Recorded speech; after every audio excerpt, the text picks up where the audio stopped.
George, you represent the Fair Land Tax Party in the Upper House. What does this party stand for?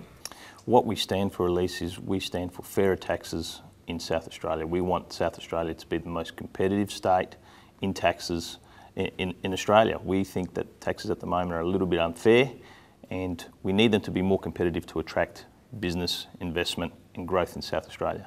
Looking at stamp duty, what is your policy? Well, with stamp duty, we'd really like to see first homeowners come back into the market, with the median average house price at the moment being around that 380 mark. We've made some statistics on the $400,000 purchase price, and we're finding that South Australia is one of the highest taxing states for buying property, and we really need to look at some reform there and get the stamp duty to come down a lot lower.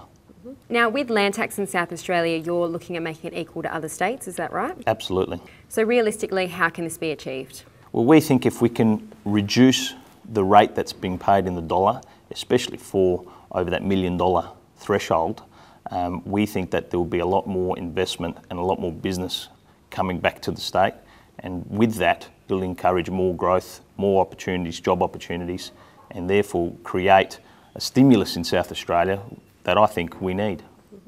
In your opinion, who in South Australia is being hurt by land taxes at the moment? At least there's no doubt that everyone in South Australia has been hurt by land taxes. Whether it's the tenant that's renting out their home, they got to pay the landlord's land tax bill. Even indirectly, if you go to buy a soft drink or a pie at the corner store, that business owner, he has to pay the landlord's land tax bill.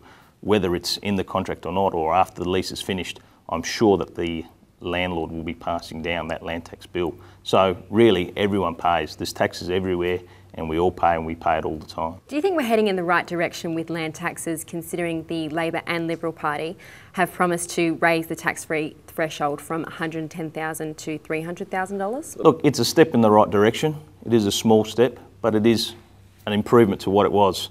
What we find surprising is that it's taken them 7 years for the government to make this type of announcement, and the fact that the Fair Land Tax Party was registered earlier on this year, we're slowly starting to see some changes. So I don't know if it's political pressure, so to speak, Elise, but either way, it's a small step, but we think there's still a fair way to go.